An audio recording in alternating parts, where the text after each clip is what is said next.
Hello again and welcome to Pearl Magazine. A recent study showed that wealth growth among women in Asia is the fastest in the world. Currently, Asian women are wealthier than all their counterparts, except those in North America. Yet only 29% of women in Asia feel that investing is for them. I spoke with one startup that's trying to change this and bring financial literacy to more women. You can do this.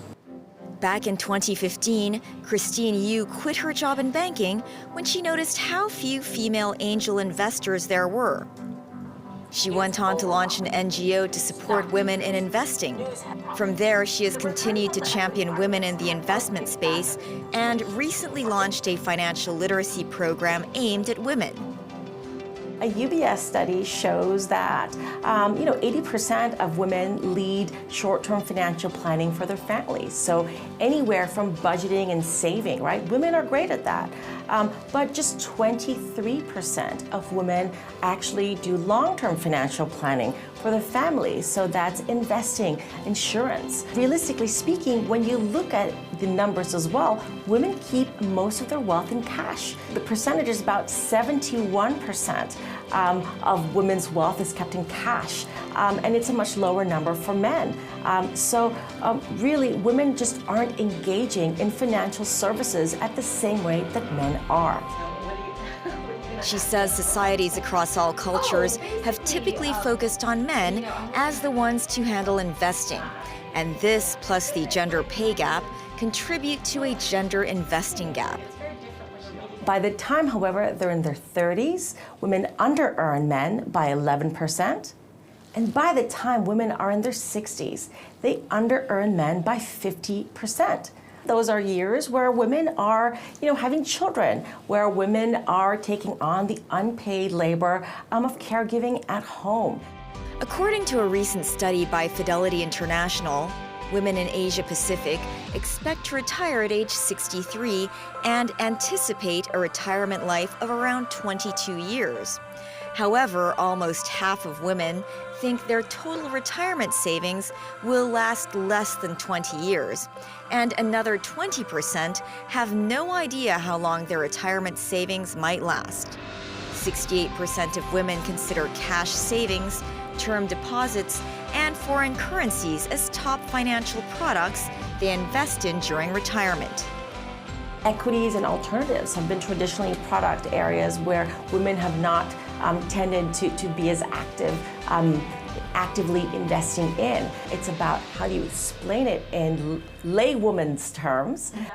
She says the platform, which is a hybrid of online and in-person sessions, focuses on making the program and language relatable and straightforward for women.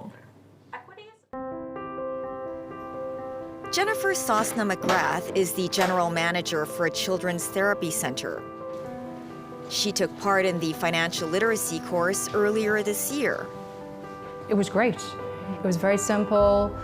It was easy to understand, and it wasn't long. The videos were all done by women that are in finance, and they can describe it very well. And also, what I liked about it is that it was relatable to Asia. An expat kid who grew up in Asia, Jennifer says her father handled all the finances.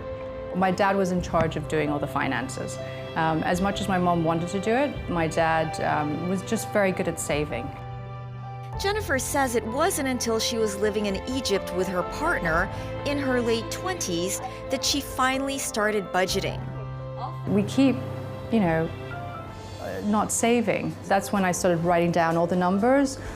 Where can I spend? Where can we not spend? And then that was the start of my journey, actually. In terms of investing, she said she only felt comfortable investing in property as it was the only thing she was exposed to. The property investing, for sure. I felt more easy and understandable to do. Also, I had understood that from my parents' side because they obviously did investing with properties too. In terms of property investment, I think my husband is really good at that. So I really like to discuss stuff with him. Since taking the course, she's keen to start her investing journey.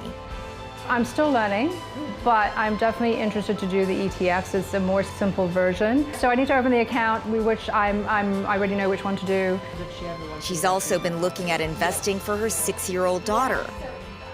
If we start now, she's very young, she's only 6, but at least for her, even if it's a small amount, that small amount in 20, 30 years is going to grow increasingly. And for me, it's extremely important for her that I'd like her to have a bit of a head start. So for example, if she wanted to invest in a property, there's a down payment already there for her. Christine says teaching kids at a young age improves a family's overall financial literacy. She adds that women are twice as likely than men to incorporate ESG factors into their investing. Women want to invest in their communities, right? Women care about their children's futures, right? So I think these are opportunities, and this is really powerful. A financial fitness survey conducted by HSBC this year shows that just over half of respondents have investments, such as stocks, funds, and bonds, down 25% from the year before. To address this, the bank has launched financial literacy programs on social media. Feedback that we got from the FinFit survey was people don't invest because they don't understand. We do, and we are quite actively in educating customers through like YouTube, where we try to make that content simple, because we also understand sometimes these jargons can be quite daunting. And when we do understand they have special needs, juggling between family and career. So we have podcasts and we invite guest speakers who are similar background to share about their experiences of managing wealth and a family and a job. Meantime, Jennifer is hoping her daughter picks up financial skills early on, now that she's given her her own money to budget. She's like, well, you know, it's okay, Mummy, if you don't want to pay for it, I would like to use my money to pay for it for my friends. And I was like, oh wow, that was really interesting. And the fact that she was thinking about it, and she's like, and she goes, and then she goes, I'll figure out how much money I will have and if I can afford to pay for it. So I thought, wow, that's the start of the journey. She's 6.5, and yeah, I said, great.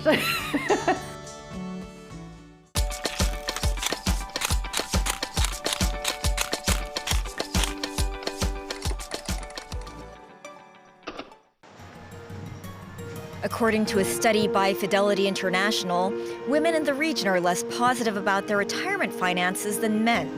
Only 30% of women feel they have enough money to support them in retirement, compared to 40% of men. Despite this, a study by Boston Consulting Group shows women in Asia will have $27 trillion in wealth by 2026, the fastest growing of any region. In Asia, the number of women billionaires has gone from 13 in 2010 to 92 in 2022. Despite this, 75% of women continue to work in the informal sector, where employment is precarious, with low wages and no social protection.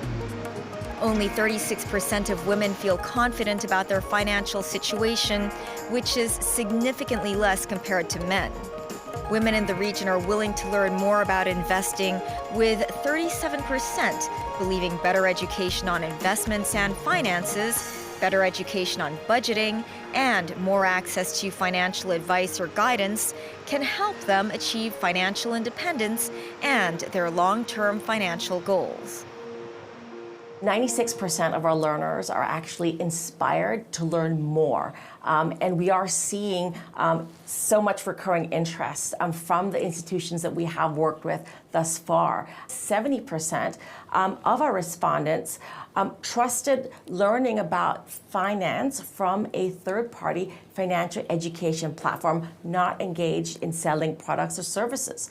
And I think that's really important, right? Because you want to be learning about finance in a way that, you know, there's no upsell for a financial product or service at the end of it.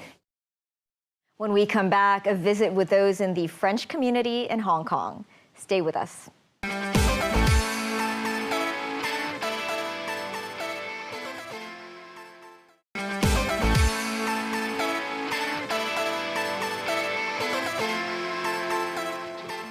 Welcome back to Pearl Magazine.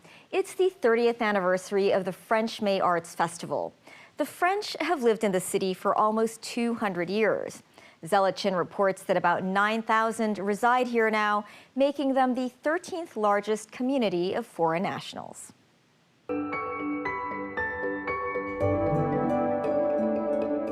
Well, sounds good. I see the picture you do, it sounds good. He's the same person. On this Friday afternoon, Florian Muller chats with his guests. He is the head chef for a bar and restaurant in Causeway Bay. A French native, he relocated to the city in 2012 to open a restaurant. He loves the diversity of Hong Kong. You can meet every day different kind of people, or even just look at the terrace. You have people from Europe, you have people from Middle East, you have people from Africa. You can see all the color in one place.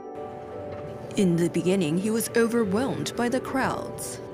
I was like seeing people from everywhere, running everywhere, a gigantic building, gigantic scene everywhere. And I come from Besançon, it's 130,000 people living. Maybe it's only one district in Kowloon and then that's it. For me, it was gigantic. I don't understand people speaking. I was totally lost. When Florian arrived, he only spoke French. While the majority of the population speaks Cantonese, it would be almost impossible for Florian to get by. So he decided to quickly improve his English. It means every day I will learn maybe an average 100 words every day, but more related about kitchen things first. Then I will buy, at that time I buy a bunch of dictionary and then mark it down. Maybe 6 months, I can be able to align few words to make people understand what I want. And maybe after a year and a half, 2 years, my English was okay to have a discussion with someone. Nice, glaze, glaze, glaze. Lovely. He says he prefers working in the food and beverage industry in Hong Kong than in France. In Hong Kong, you can say people are more steady, more willing to put the work, somehow more passionate because maybe it's something different that they don't have in their culture. It means Western cooking for Hong Kong person is something they're willing to learn, not like in French or they think that it's okay, I'm French, I know how to cook French. I feel less difficult to work in Asia with the team than to work in Europe.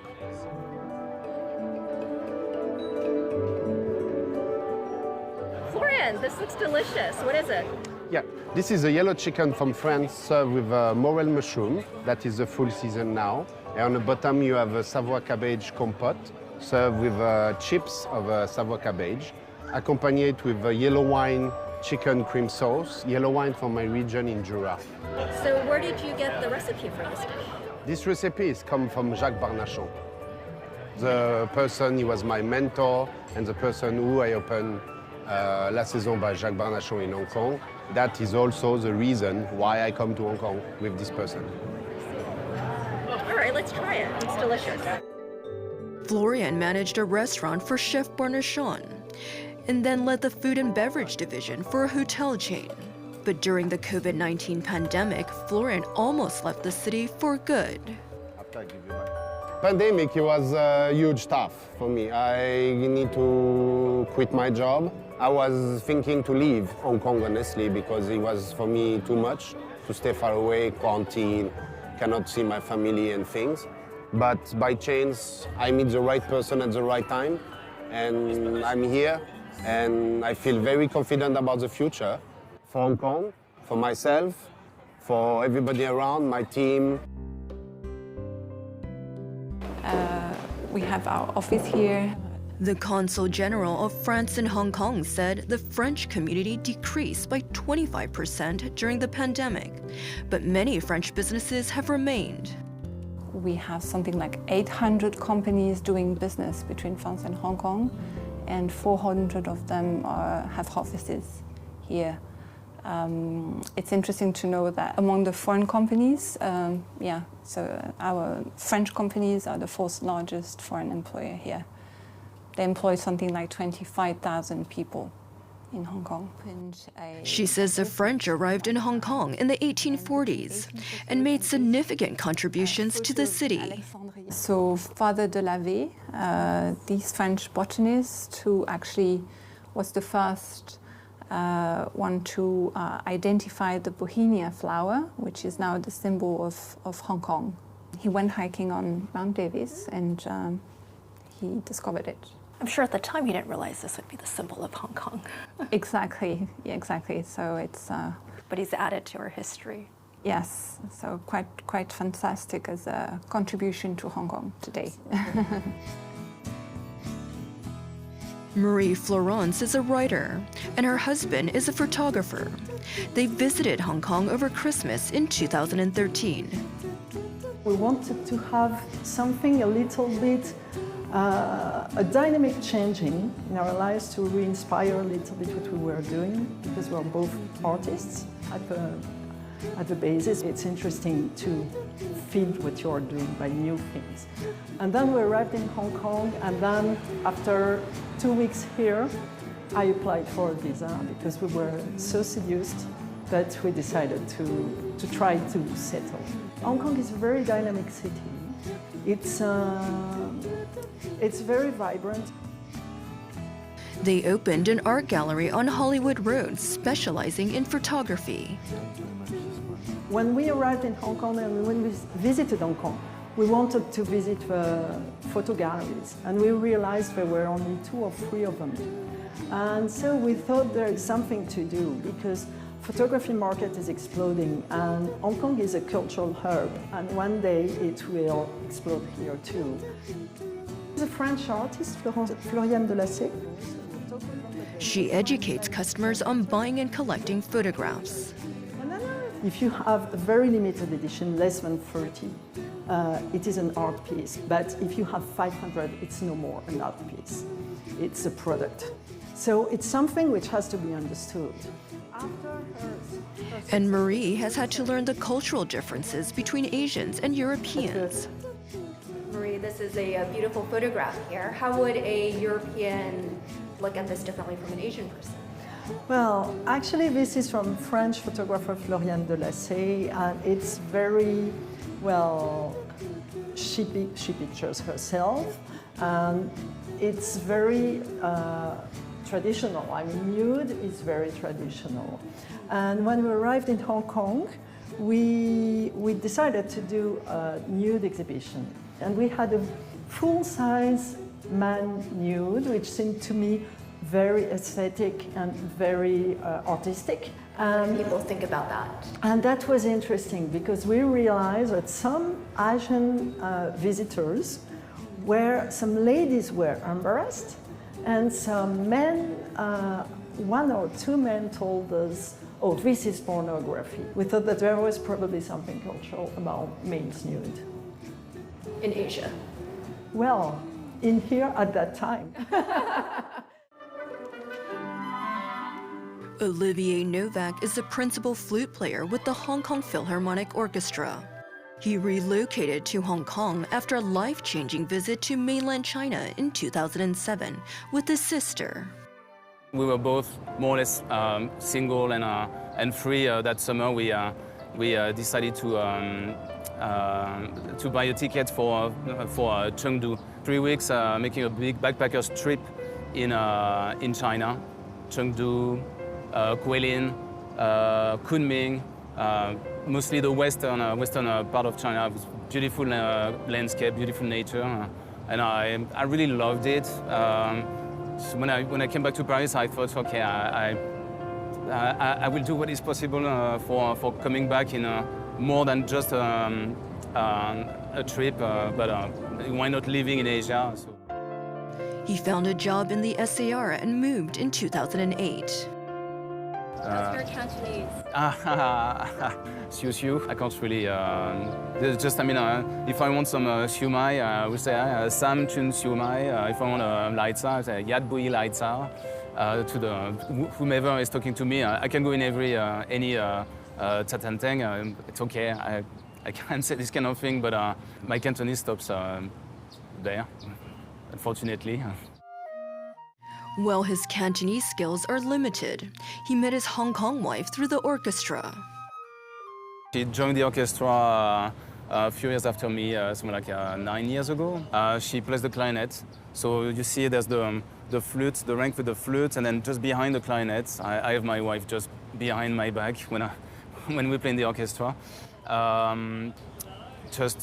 We felt quickly there was some good vibes between us. They got married and had children. The young family even spent almost 2 weeks in Penny's Bay, the quarantine center during the pandemic.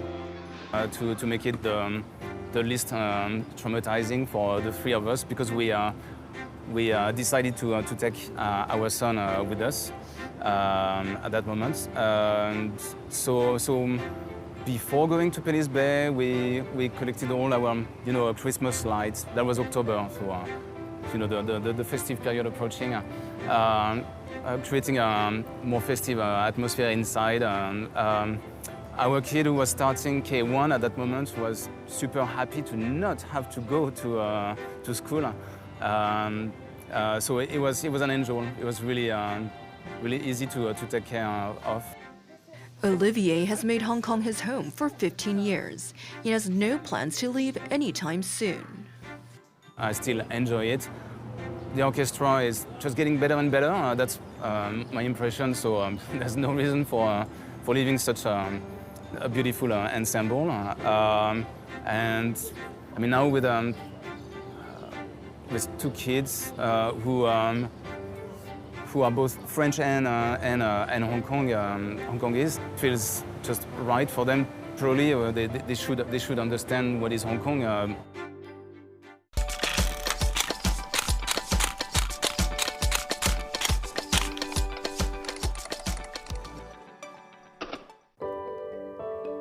Now that COVID-19 pandemic restrictions have been lifted, the French Consulate General in Hong Kong and Macau has resumed much of its activities. The Consul General shares on the future of France-Hong Kong ties. What is the outlook for Hong Kong and France relations? Hong Kong is this very unique environment with the one country, two systems principle and the rule of law. And as long as these can be preserved, our relations are very promising.